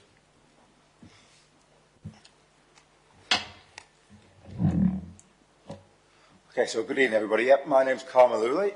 I'm the head of service overseeing the local area committees. And the discussion point for the next sort of 5 minutes or so, and then following questions, will be around the public meeting, so obviously the meeting that we're holding today. Okay, so just a bit of background. So some of you may know this, but just for some clarity. So local area committees, the public meetings were reintroduced in 2021. Each of the 7 local area committees has 4 meetings, and they're rotated around the 4 wards that sit within that local area committee. When they were first introduced, the purpose behind the meetings and the committees was to engage, empower and enable local residents and communities. So that was sort of the vision when they were established. And the other key factor around this was around bringing decision making into the community. Okay. So, obviously, in over 3 years, we've learnt a lot through operating the meetings. There's been some real positives that have come from the meetings. So, over time, the meetings have evolved based on feedback from people coming along and from councillors and officers. One of the things we've done is look to be more flexible with the agenda. So thinking about what is the best way to sort of engage with people who are coming along to the meetings. We've had some themed meetings that are actually relevant to the local area, and I think case in point, the item that's just been is very relevant to this particular area. So we've been able to sort of tailor the meetings to suit the needs of the local area committee and wards. They are a good opportunity to engage with local councillors, so obviously the discussion is going on here. We've also had interactive workshops, so where after we've had the formal business, or even before we've had the formal business, we've sat around in groups, and an opportunity for attendees to discuss issues and gather feedback, and I think that's been beneficial for both the elected members and for members of the public. And also, we've been able to have services represented, whether that's to deal with particular issues in an area, as a consultation, or to share information. Again, so the examples of some of the things that have happened this evening. So there's been some positives that came from the meetings. But also, as you can imagine, any of you have been to the meetings before, there has been some challenges that we've faced. I think predominantly say the governance element is very formal. I think just the setup here, we've had a lot of feedback around that, where you have the 12 elected members and officers sat with a table and a barrier, so that's not always the sort of the best way. We've had location challenges, so depending on where the areas are. So the south is quite a diverse area, it's quite big geographically, so thinking about the location for those meetings. So actually, would we get people coming out from Wood Seats or further out at Low Edges coming to a meeting in Nether Edge? And also finding appropriate venues. So part of the thing we do, we have the webcasting equipment, so making sure that the venue's got the right acoustics, the location, whether that be parking, accessibility. We've just been talking about buses. Can people get there on public transport if that's their mode of transport? Attendance can vary in the meetings. So for some of the meetings, we've had really good attendance. For others, we've had more officers in the room than members of the public. So that's not the purpose of what we were looking to achieve. The timings of the meetings, obviously people who've come along this evening, this possibly suits you in attendance today, or if you've got a particular need to come, but actually if you're a parent and you've got a young family, this is not the ideal time if you're thinking about bedtime routines and so on. So actually thinking about the times of the meetings not always being the best. I touched on the webcasting there. The viewing figures are essentially quite low of the webcasting, so you can watch it live or watch it back afterwards. And we suspect that much of the viewing of those webcasts is actually officers watching it back or watching it live, as opposed to members of the public. We are trying to do some more investigation into that, see whether they were watching a council device or not. But yeah, that's another challenge for us. And in essence, I touched on at the beginning that this was about bringing decisions into the community, but very few decisions are actually being made in these meetings. So the only decisions essentially that are being made is if there is ever a change in the chair or the vice chair, those decisions are being made here. And following me, you'll get the spend report. So the money that's allocated to the local area committee, the decisions are made are currently anything over £5,000 that's spent, which will be increased to 10,000 in some areas, is actually there the decisions that are being made. So we're not making decisions as it was envisaged when the sort of vision for these meetings was set out. So running alongside that, and some of you may have read this, but I doubt it, is that we've been looking at something called Future Sheffield. And Future Sheffield has been through our Strategy and Resources Committee, and that's about looking at the organisation that Sheffield City Council needs to be going forward to deliver for the people of Sheffield. There are various strands of that piece of work, and one of those strands is around community engagement, and that is around actually the work that we're doing today, so how we engage with people in the community, of which local area committees is a format of that. So the discussion will follow on from this will feed into and run alongside the work that we're doing as part of our Future Sheffield programme. Okay, so we've done this different meetings. I think in this, for the purpose of this meeting and for time, we want to try and capture some views. So I think the best way to do this is obviously we've got the microphone if anybody's got any particular feedback that they want to share, and obviously any of the elected members. But what we really want to understand as part of this discussion really is what has worked well. So if you've come to these meetings, whether it's your first time or you've been to several of them, is the things that you've sort of found useful, what you feel can be improved. We've touched on some of the things there around timings and accessibility of meetings and so on, so is there anything there people have got? And ultimately, we're looking to find out, is this the right approach to engage, empower and enable? We have tried different things in different areas, and we're continuing to try and evolve as a local area committee team supporting the elected members. But actually, is this the best way to do it, or is some of the other work that we do in the community? Because the teams do a lot of different things, not just these public meetings. So is there another way that, or better ways that we can sort of work with communities and individuals?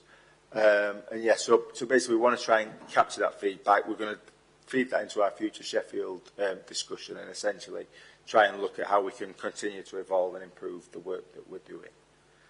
Okay, so that's it from the presentation. So I'll just open up to any questions. Yeah, I mean, if anyone from the audience would like to make any points or ask any questions, go for it. Marion Gerson.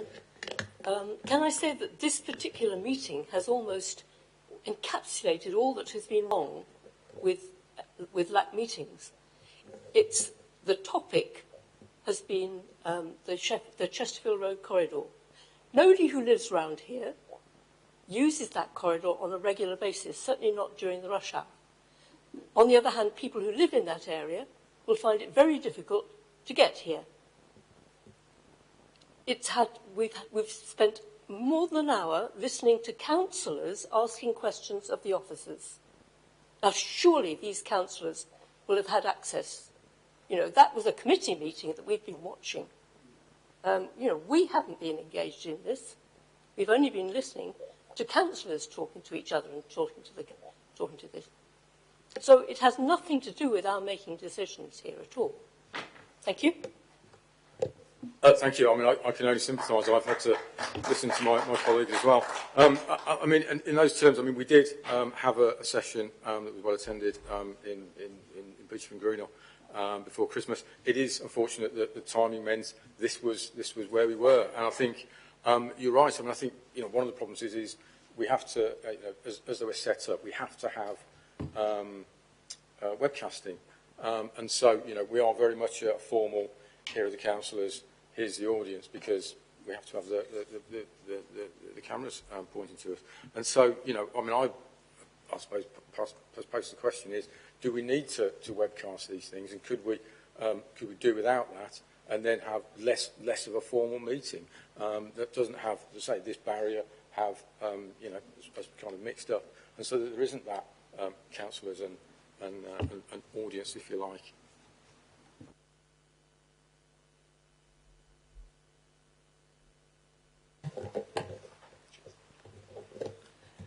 Yeah, I'd say it's a good idea to webcast things, but obviously what you need to do is make sure that everybody in Sheffield knows they can watch it. So whatever ways you want to cascade that information is essential. Yeah, I mean, unfortunately, when the local area committees were set up, we did have support to actually get our message out there.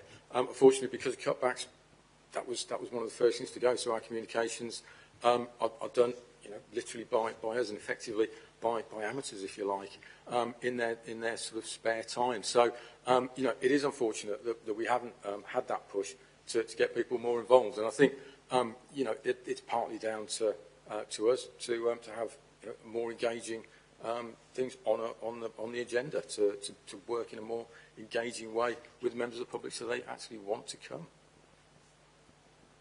Go for it. Just on that, I think that's a good point. I think it's come up at some of the other meetings around the communication aspect. I think what I'd like to do is take that feedback back, because that needs to go into the discussion, because every year the council sets its budgets, looking at what its priorities, but actually if we're hearing from people that these are meetings that you want, but actually we need to increase the communication, that's the evidence we need to get to form some of the discussions. So I welcome that feedback, and look, we're going to try and capture that. And this is the start of the discussion, so what my intent is to try and come back to some of these meetings and update, because some of the other feedback we've had is that these discussions are had, or we have the workshops and people aren't then informed. So what happened with the feedback I gave to you? So that's some of the learning that we're trying to sort of achieve from that. So yeah, I take on board your comments. I mean, sorry to be like critical on this, but there must be whiz kids in the council what can use social media, which costs nothing. I mean, and to get their messages out is relatively easy to say. There's a LAC meeting that concerns these areas. If you can't make it, look online. This is where to find it. I think to say that you can't get messages out and it don't cost money. I mean, I think there'll be somebody who's employed as a councillor or somebody else within the council who can use social media effectively, surely. I mean, there was, and as I say, you know, that resource was effectively taken away from us.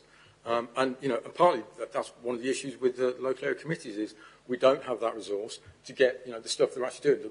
The meetings aren't all of what the local area committee does. They're doing a great deal of work with local businesses, with local residents, you know, being that interface with the council to get stuff done. So as I say, it's not, we're obviously discussing the meetings now, but again, you know, we don't have that resource to get the communications out there to say the good stuff that we're doing, and to say, as Carl was saying, you know, feedback on the workshops that we're doing to actually get stuff done. I'm not saying nobody within the council. The local area committees, as I say, don't have, you know, a specific resource to do that. We do that, but we don't do it anywhere near as much as I would like to see to be able to promote the local area committees and the work that we do. And so I think, you know, we need to get better at that. And I say, this is part of you know, our pitch to the council to go, this is what the people are saying to us, this is what we'd like to do. You know, give us the resources to do it. Thank you. Sorry, just to continue the point that Marion made. I think the problem is there are actually too many of you guys here. Yeah, there are almost as many of you as there are of us. And therefore, inevitably, discussion takes place amongst you because you know each other. And so the public is somewhat excluded. I think that needs to change. There's no reason why you shouldn't sit in the audience, or you just have a representative, because you're representing essentially four parties. But having you all ranked up does rather stifle discussion because you tend to dominate it. Thank you. I mean, we do have to have at least 6 of us to be quorate, and I absolutely accept what you're saying. As I say, I mean, I spend a lot of time listening to my colleagues, thinking of a polite word, talk, and so, you know, as I say, for you as members of the public, it's not ideal. I've got someone there, and then I'll take you, Peter. Someone at the back. You, sir. I just wanted to say that I really agreed with the point about extending the consultation on the A61. I noticed, I don't live in Woodseats, but at Woodseats there was going to be a consultation meeting at somewhere called The Herd. I'd never even noticed where it was until I heard that. And if you couldn't attend just on that one day, you'd sort of missed it, and you had to go to Greenhill. And I really think, from what you've said, people are starting to engage, we're starting to take an interest, they wanted to have their say.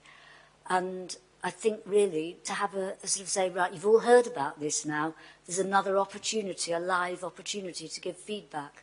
I agreed with the point that I did try to feedback on the website, and it was certainly beyond me. It was far simpler to go to the actual event and fill the form in. Thank you. There's a gentleman at the back there. Points. Thank you. Just on what you said at the start about these meetings and how often you have more councillors and officers than members of the public, why not?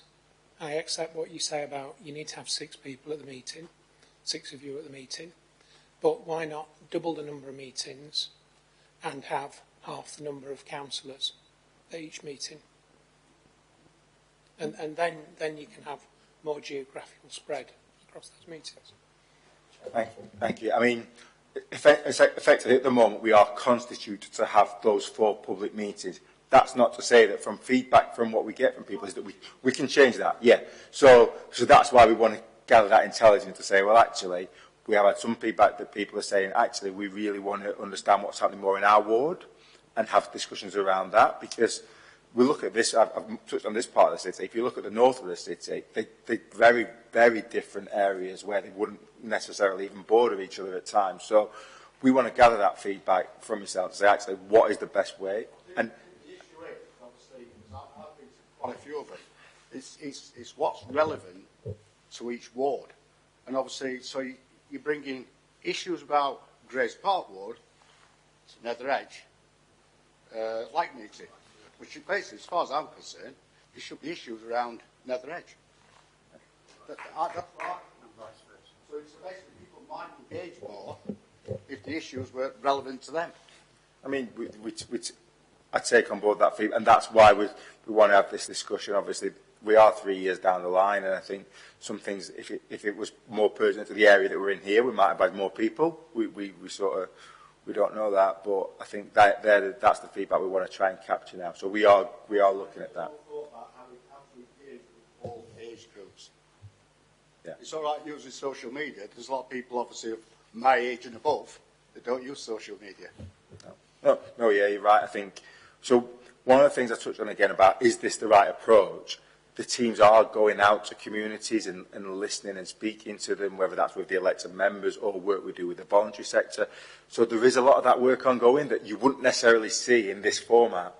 And actually, that's where we're using that intelligence. But as a constitution, what people see is you have 4 public meetings, and that's what the LAC is. The LAC is effectively the 12 elected members. The team that sits behind that, and the members at times, will do a lot more work in the community. And I think that's where we've got to actually not only communicate what's happening in the meetings, but communicate what's happening out there, where you live, so that you understand that, and you might go along to some of the events. That's where we're trying to get to, but I recognise we're not there, and we've got a journey to go to get there. Okay, thank you. I've got Peter, Joy, and then yourself.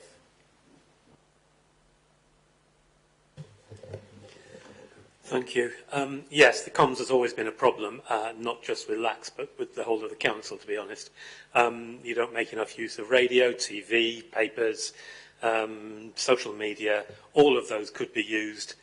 Minimal cost, some time, but minimal cost.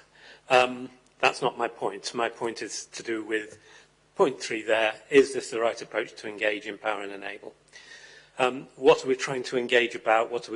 Who are we trying to empower and to do what? I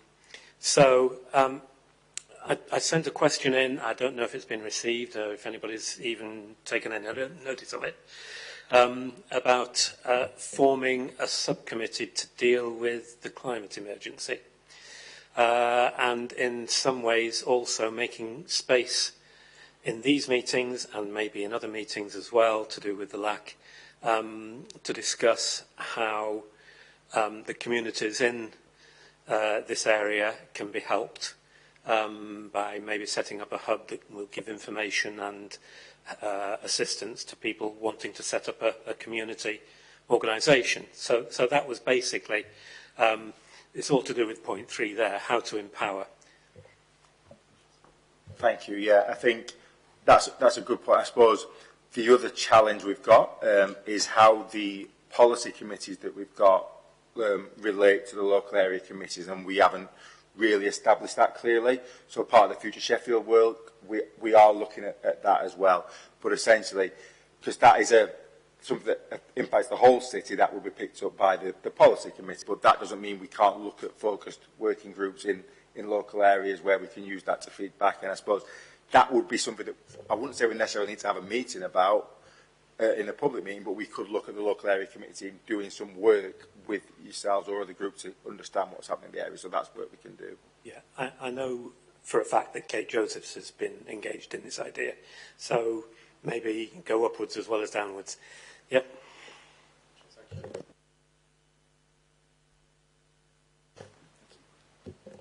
Hi, just speaking as a local resident and someone who's attended these probably from the beginning, because I used to attend, I worked for a voluntary organisation, So I would often invite other voluntary sector colleagues along, invite our service users.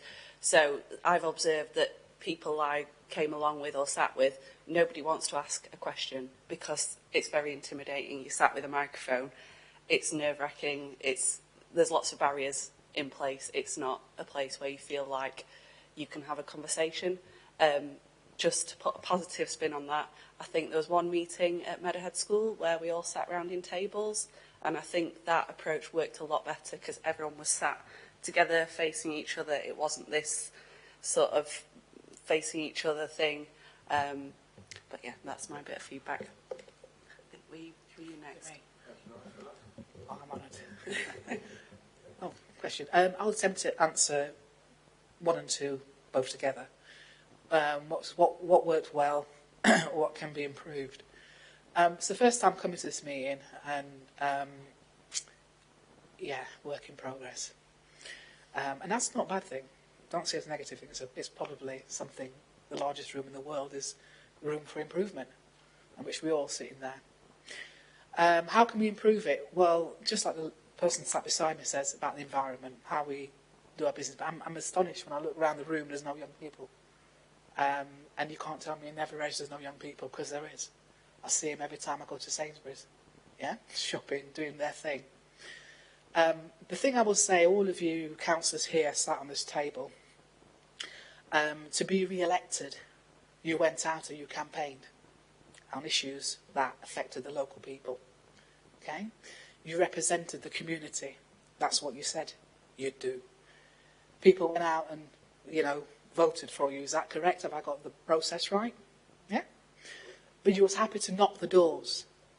So if you're not getting the attendance or the representation that you need, then some of you need to go and knock the doors and just tell people there's going to be a meeting. We really want your input.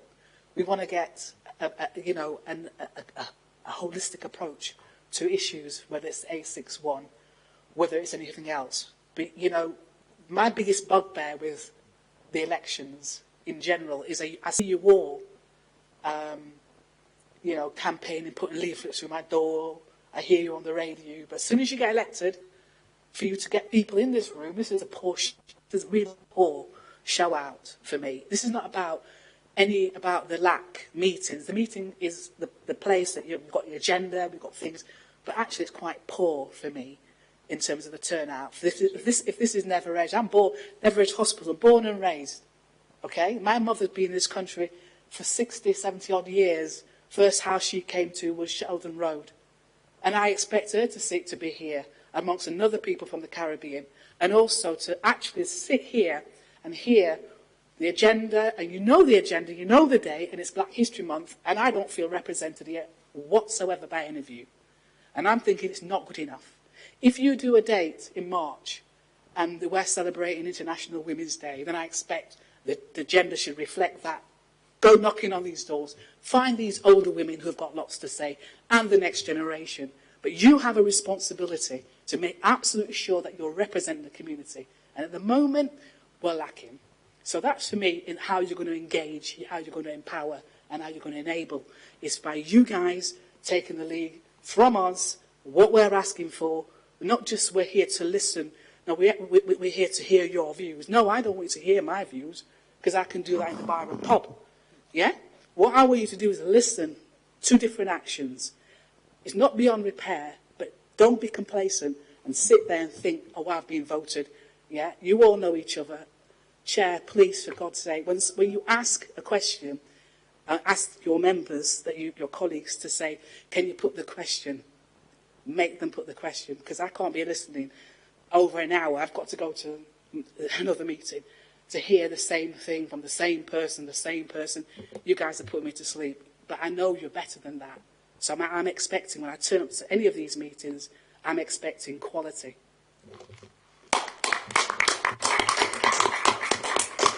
Thank you for that, and thank you for your support with trying to control my colleagues. Sorry?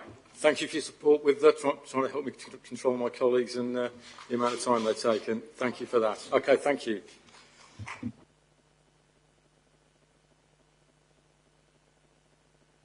It's just, I think there's some very fair reflections and comments from the lady there, and I think obviously we're making noise, and the lady's gone, but we'll sort of capture that feedback. I think it's something that I do meet with the elected members, mainly the chair, but with the wider group. I think there's some discussions there and the reflections about how we operate the meeting that we perhaps need to consider. Yep, well, thank you very, very much, Carl. Thank you all very much for your very honest, forthright opinions and ideas for how to improve things. As I say, really, as chair, I want to improve things. I want the LACs to succeed, and I want people to see that they succeed. And I hope that we can move them forward and make them better. As I say, I think having the row of us here, it doesn't aid with what we're trying to do. As I say, I think somebody mentioned the one at Meadowhead. It was very well attended in my ward, and I think he did achieve what it needed to do. Others, I think we have had the more formal presentation, question and answer hasn't worked so well. Sometimes it has, but I don't think it really draws the public in that well. So hopefully we can take this away and make some improvements to get things moving. Thank you very much indeed. Thank you, Carl. I'm now going to hand over to Dave Luck, our South Local Area Committee Manager, who's going to present the finance report, which describes the proposed approach to funding allocated to the Local Area Committee for the 24-25 and reports on delegated spending decisions. I'm going to ask you to rip through it, as we've got quite a few questions to get through afterwards. Thank you, Dave. I've got a very simple report. I'm just going to whiz through a couple of practical examples of what the officer team has been doing in terms of some of the projects in the area. Just very practically, we do promote these meetings through social media. If you don't already get updates from us, please could you let us know on the way out.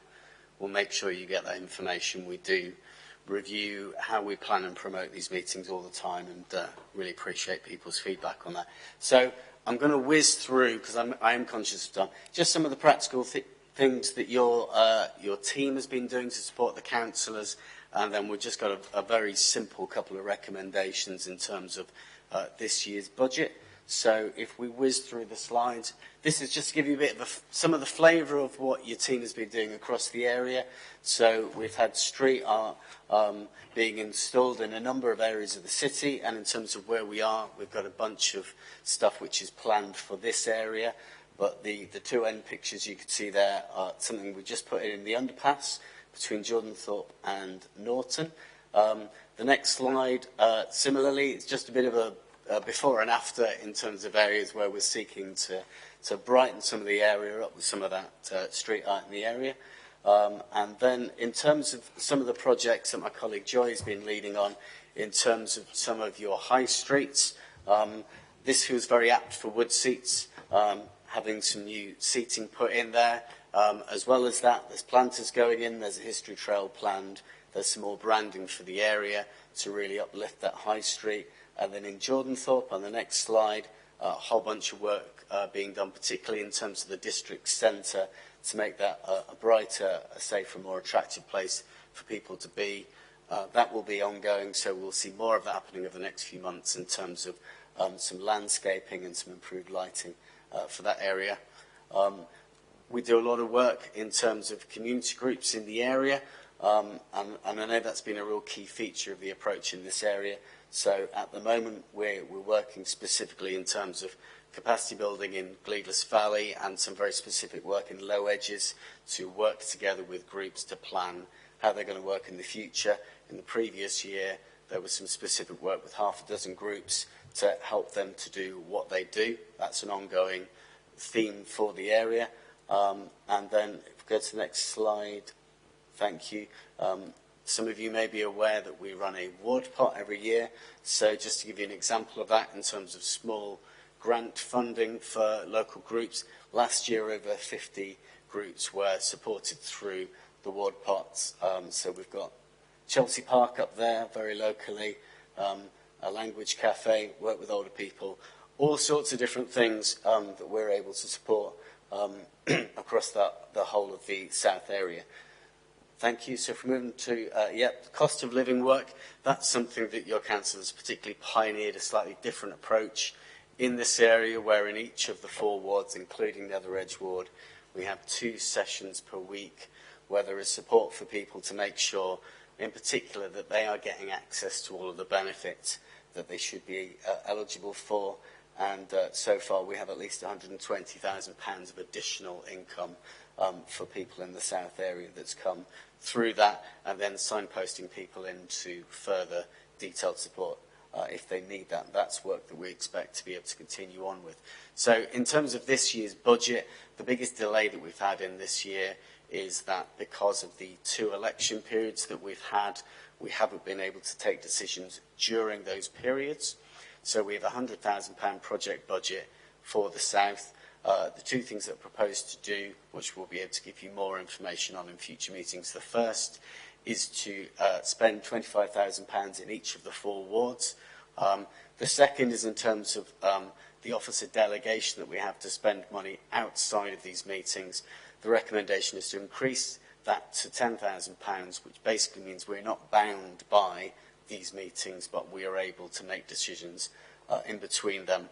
The decisions that are made outside of these meetings come back to this meeting, so what we'll be able to do in subsequent meetings is to tell you about some of the projects that your council has been able to progress, and we'll be able to give you a bit more detail about what that looks like with this year's funding. Thank you, Chair. Thank you very much indeed. Colleagues, you have the recommendation in front of you. Is that agreed? Great. Thank you very much indeed. So we'll now move on to public questions and petitions. I have received three questions in advance.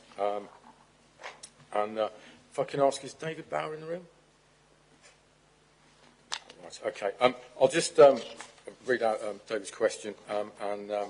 A controversial traffic scheme was implemented nearly 2 years ago, and one of the good things that came out of this was the traffic lights at Salter Lane and Osborne Road.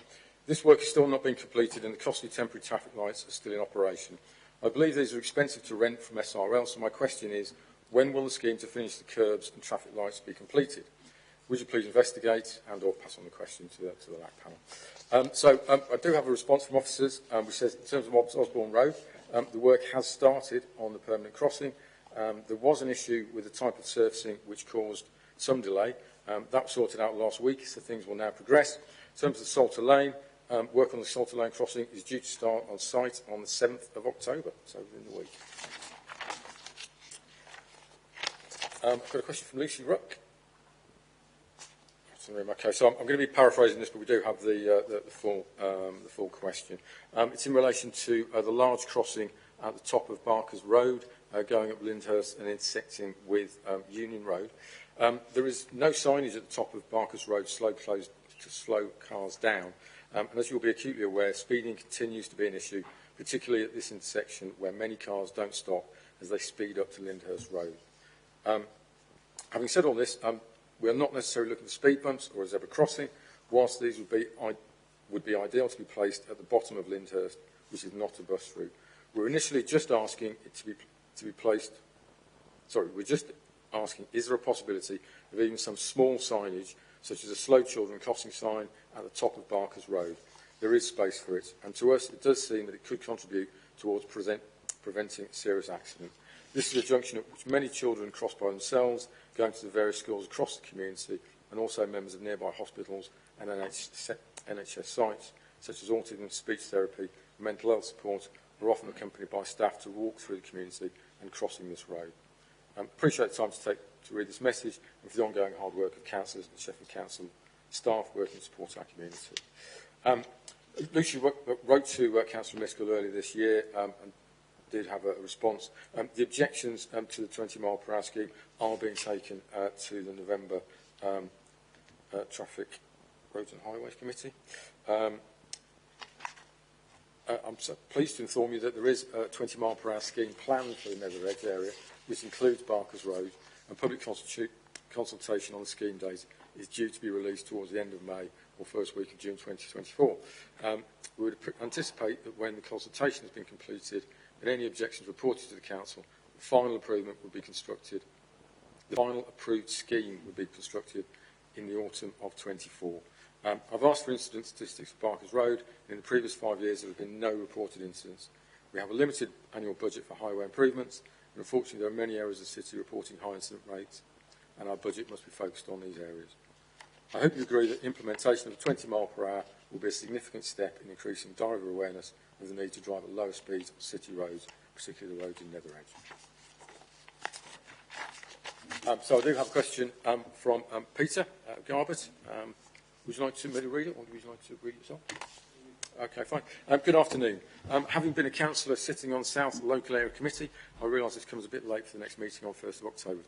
Nevertheless, I wish to bring up the proposal to establish a climate and environment subgroup on behalf of Gleelas Valley Climate Action Network. This is a wide-ranging and increasingly necessary topic for local residents to have their say and to access help and advice. Well, firstly, thank you very much indeed for your question, Peter, and for coming along. I know that several other local area committees have environment groups, although those appear to be more focused on managing green spaces rather than climate change. So, I mean, obviously we will speak to the other local area committees and find out what they've been doing and any learning we can from them. But certainly, I think we can commit, as for my colleagues, I'm looking at my colleagues, I can't really commit on behalf of them, as you know, that we'll convene an initial meeting to gauge the level of interest, and we'll support any group that develops from this. And I know there are several organisations in my ward that will be very interested in something like this. So thank you very, very much indeed for the suggestion, and we'll be taking it forward. We've got very, very little time. We've got many, many questions to get through. But if you're very, very quick, and I will be timing you. I think it's a good idea, and the workshop that Joy referred to earlier that we had last year was really well received. We went into little groups. I think you were still a councillor, weren't you, Peter? I would just be very guarded that it's not just another talking shop in a room full of like-minded people discussing things. You know, we very much have to make sure that there are outcomes that we can achieve as a lack, or at least, you know, in some way or other as councillors. Oh, 30 seconds. Thank you very much, Paul. Okay, great. So we've got time to move on to the questions that have been submitted as we came in. I've got one from Max Fawcett.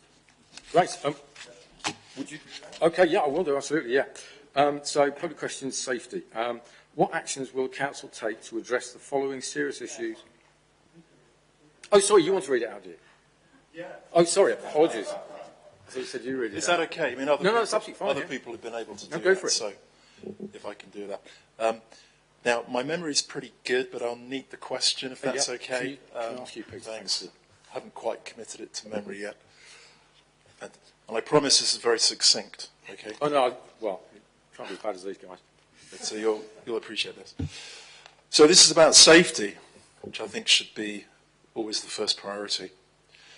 What actions, notice I say actions, will the council take to address the following serious safety issues in the Nether Edge Conservation Area? Note that it's a, is it still working? It's a conservation area. It didn't seem to be working. No. Okay, sorry. Firstly, pavement driving. So not pavement parking, pavement driving. We've got several videos of motorists, if that's the correct way to describe them, driving on the pavements. Why do they do that? They do that because the roads are not wide enough for two vehicles to pass, including, by the way, HGVs. It's only a matter of time before somebody gets hurt. In fact, a young school child was run over by a car recently on Bannerdale Road, which is part of a well-known rat run that you all will be aware of. Number two, speeding. It's a 20-mile-an-hour child safety zone.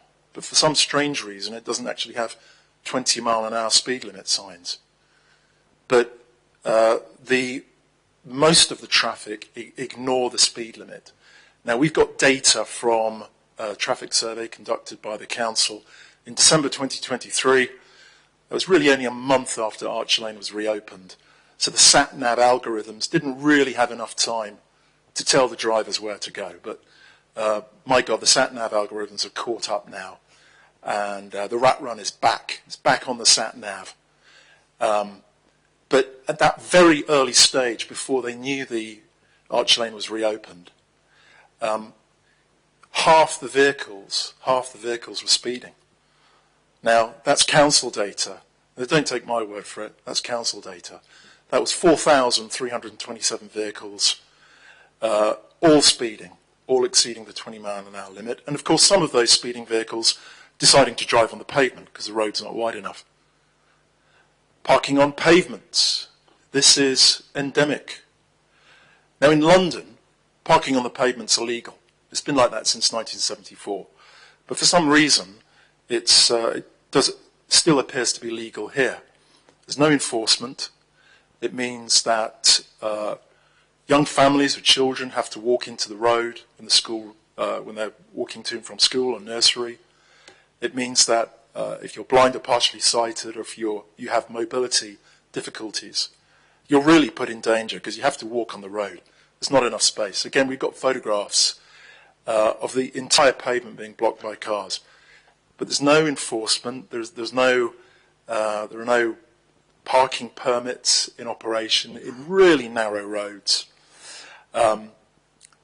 Next problem, rat running, which I've already explained. I think we need to remind ourselves why it's a conservation area. It's a conservation area because the environment needs to be conserved. The buildings, the trees need to be protected. But we're turning Nether Edge into a bypass for Aberdale Road. And then finally, HGV vehicles. We've got many videos and photographs of we've had coaches. We've had HG vehicles that are so large that they didn't manage to get to the top of the road. And all of this is not just a problem for residents, it's a problem for drivers, because it's not good for the drivers either, because they get frustrated and they can't get to where they want to get. And we've got videos of them having arguments and throwing things at one another. We've had reports, I can't confirm this, but we've had reports of knives being produced because somebody delayed them by 3 seconds on their journey to whatever important appointment they had. I think I'll leave it there, but I think you generally get the flavour. Thank you. For that question. I've now got Owen Atkinson-Jones. Okay, great. It's a very, very short one. Given the Council's decision to reopen Archer Lane, is it the Council's position that it is in favour of rat runs? I think that plays also into what you're discussing. I don't know if any local councillors have got... Paul, go for it. Yeah, thanks. It was an absolute travesty that Archer Lane was reopened, and it was just simply Labour and Lib Dems giving in to a noisy, small campaign of people who wanted to drive the cars through there. It was not based on evidence. It was just a will to win an election, which they ended up losing seats on either side of that road in Eccleshall and Nether Edge anyway. Real awful decision making. Thank you. Okay, moving on, we've got Owen Evans or Adam Newsom. Okay, it's a very similar question. What can be done to combat/resolve antisocial and dangerous parking outside schools? Specific repeated issues have been reported to police on a number of occasions, but no resolution or improvement has been forthcoming. I know from my perspective, and I can only really talk about Beachy and Greenhill, we've worked very closely with the schools to put up physical barriers, I don't know if you've seen the local area committees themselves have bought and paid for and put up the wee little signs where we actually, they are again physically on the verges and on the pavements to stop people parking there. And to point out that it is a school zone, and that the kids need to be to have a safe and instructed way to school. And it is obviously a sad fact of life that it is the parents of these children that are often at fault here. Like I say, it is an ongoing battle, and one that I'm certainly done all I can in my ward, and will continue to. I know we've just recently got some barriers up by Greenhill School and Beecham Greenhill to stop exactly this, and it seems that is the only way to stop people doing this, because people will not. I mean, I think we've done various work with parents through the schools, but the parking just comes back, and it's unfortunate. But we fight on. Sorry. I'll let Robin. Has not had a go so far. We're also rolling out the streets programme, school streets programme, with barriers. There's one down by Broadfield. There's one up. I can't think what it's called now. Yes, the newest one that's up the.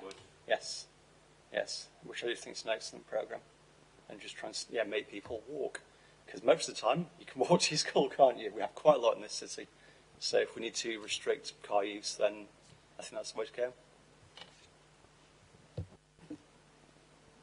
I was just going to say that something that was affected previously, I think it was at Carfield. Was it Carfield or Ansgrove that we piloted having an enforcement camera along with the school street, an AMPR. That was at Carfield, and that was affected.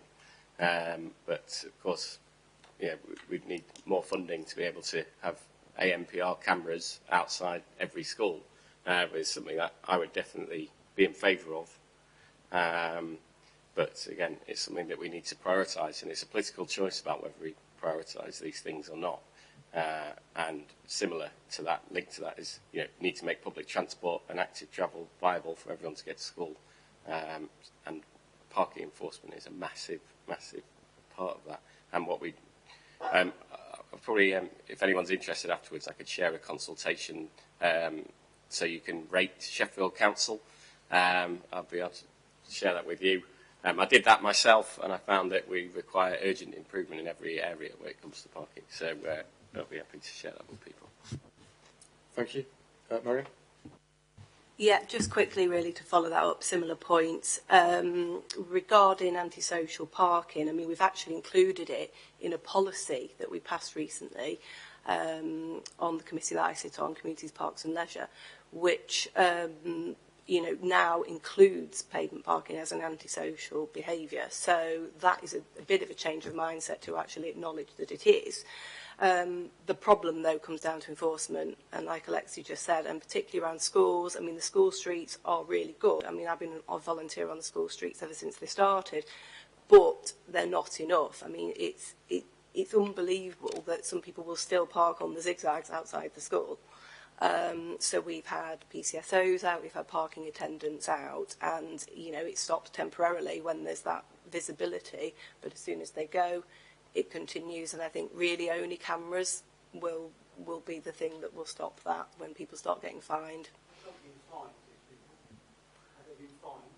I think there might have been some enforcement action, but like I say, it only happens when there's visibility and when there's presence there. So obviously if there were cameras, then there would be much more fines, and that would presumably stop the problem.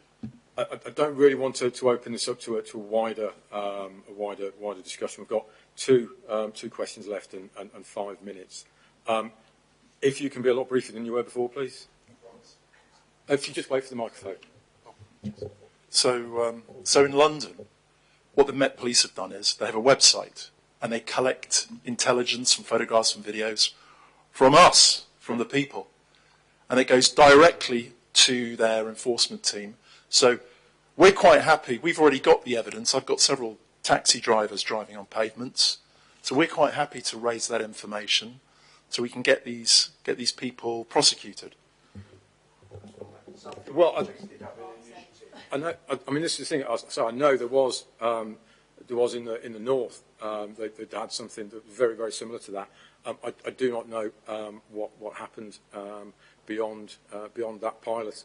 But I'd certainly support anything similar across the city, and I think all my colleagues would as well, if I can take you for granted on that. So thank you. Sorry, do you want to raise it?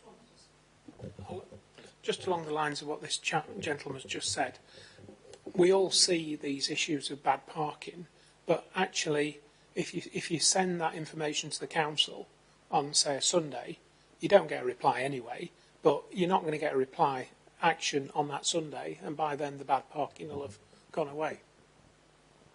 Okay, thank you. So I've got next question from Shahid Ali. He's gone. Okay. On the cricket club, says Mount Pleasant cricket nets have been neglected over the last number of years. While the current consultation of cricket nets is welcome at Carton, the majority of the community who use Mount Pleasant nets will not be accessing these nets. Why is Mount Pleasant nets become neglected, even though it is one of the most used public facilities in Sheffield? Millions have been drawn down to rebuild the Adventure Playground site, but this facility has been neglected, which has acted as a real hub for the community. Can't read that. Antisocial behaviour and drug dealing in the park. What will it take to be a priority? I don't know if anybody on the panel's got an opinion on this. As I say, we will get a full answer to Shahid. And then I've got Maggie Young.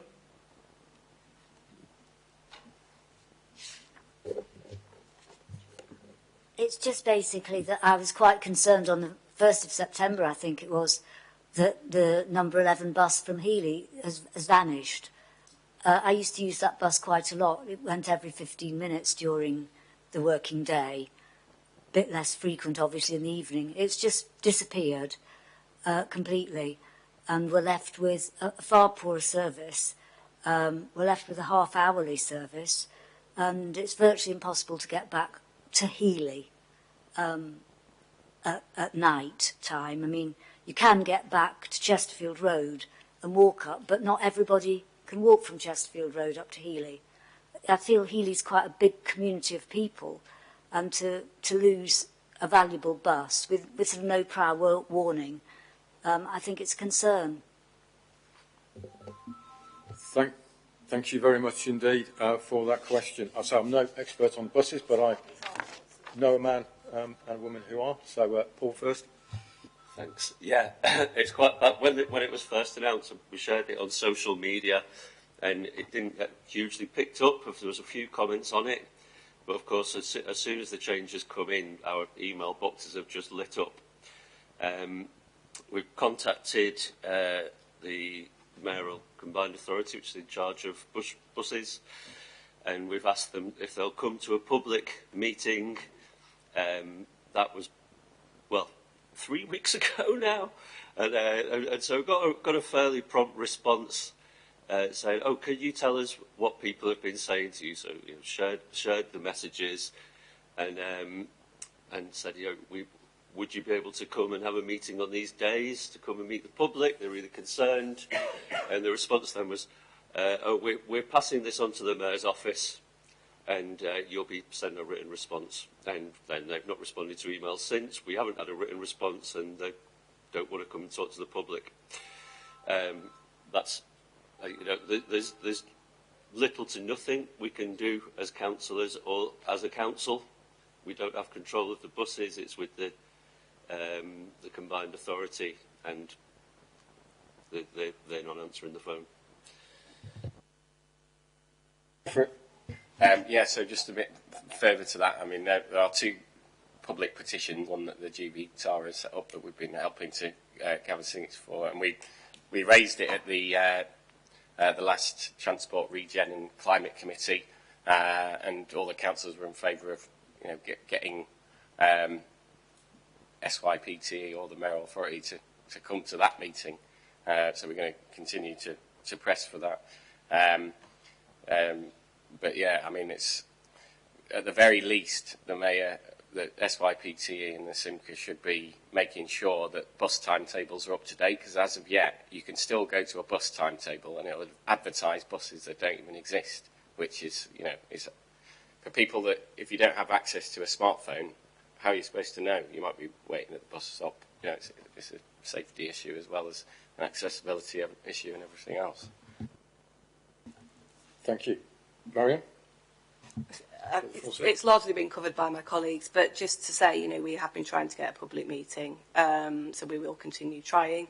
And with the number 10 bus, there was a petition that we shared which got over 1,000 signatures, and that was reinstated. So if you see the petition, sign it and share it, and we will carry on trying to push on that. Okay, looks like you're going to have the final say. Yeah, the number 11 bus is the one that I use most often, or at least used most often. The fact that it's been taken away means I have to use my car more often, which adds to pollution. The fact that it's been taken away means that my wife can't do the things she wants to do in town because she's afraid of not being able to get back. Like you say, you get back to Chesterfield Road. Some people aren't able to do that. Heeley itself is home to quite a few people who definitely regularly use the bus. I mean, whenever I've been at the bus stop down by the co-op there's been 10, 12 people waiting for the bus. It's always very full. The bus has always been well used. I'm just very puzzled as to why they thought it was worthwhile taking off. Maybe it's because it's all used by people with pensioners' bus passes and they're not making much profit on it. I don't know. But that's, you know, it is a very, very well-used bus, or was, and I have no idea why they even thought of cancelling it. Okay. Great. Okay, if I can ask you to be quick. Freddie, you're not getting the last word, Peter. Yeah, I just want to say I think it's great that we're focusing on obviously improving the bus accessibility in and out of Chesterfield Road. But I'm just sort of struck how terrible the network is for the tram in this city. I'm curious as to why it's the Sheffield Super Tram, and the tram basically serves the whole of the east side of the city. You could draw a line straight down the middle through the city centre, and it basically the right-hand side, that's where it goes to. I saw that the South Yorkshire Mayoral Combined Authority shared plans for trying to connect up Chesterfield, and I thought, maybe they're going to be going down through the Sheaf Valley and then out that way. No, they're going to go out through the east and that way. I'm sort of curious as to whether any pressure is being put on from any of you guys to try and actually get the tram to the west, because I think constantly focusing on buses shows a complete lack of ambition. I mean, certainly from my perspective, I represent Beecham and Greenhill, and I think for at least the last 10, 15 years, I've been asking for the tram to be extended to Meadowhead. You know, it's not that far, and it looks entirely doable to me. We get critics, I'm afraid. You know, we do need to invest very heavily in all public transport. And, you know, the Mayoral Authority is currently talking a good game. It's really time to deliver and deliver in the places that it's needed. As you say, when I first moved to Sheffield 30 years ago, that was when the tram was coming in, and I looked at it and thought, great. I barely use it because I live in the south of the city and don't go to the places that it goes to. And expected by now that it would. You know, or perhaps reopened Heeley Station or any others along there. So absolutely, you know, I share your frustration and frustration of my colleagues with the way it's going. We can, as you say, only put pressure on the mayor and the bus authorities to improve things. So, well, thank you very much indeed. I think things certainly livened up at the end there. I'm afraid it is. It's 8:05. I don't really want to keep people beyond 8 o'clock, as we have had a long meeting so far. So thank you all very, very much indeed for coming along. Thank you for getting engaged. And the next meeting will be on the 3rd of December. Venue still to be decided. Thank you all very much indeed. Oh. Okay. I mean, if everyone is in agreement, I mean. Thank you. In 2022, I come from Sheldon Road. In 2022, we put a petition asking for the pavements to be greatly improved, and a plan was drawn up, but the plan was not appropriate. Last year, I asked a question of Councillor Diamond, who is on the committee that's related to this, when we were going to get plans for this. And I was told that, and thank you for getting a reply for me, promised plans for all roads affected by March 2024. But you might have noticed that's gone past. In August, I had a letter from council officers saying that there was no plan for Sheldon Road yet, and not likely to be until next year. So I want to ask two questions. First of all, those pavements are dangerous and there are lots of street trees there. Can I please have a commitment that those pavements will be swept and kept clear of leaves on a regular basis this autumn in order to try and reduce the danger? Second thing is the question, are the councillors and the council officers afraid of a few unrepresentative tree activists who are preventing us from getting a decent plan?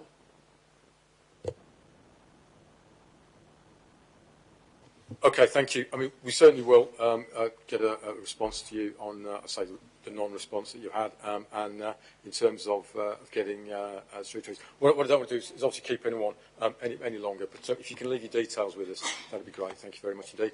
Again, thank you all for coming.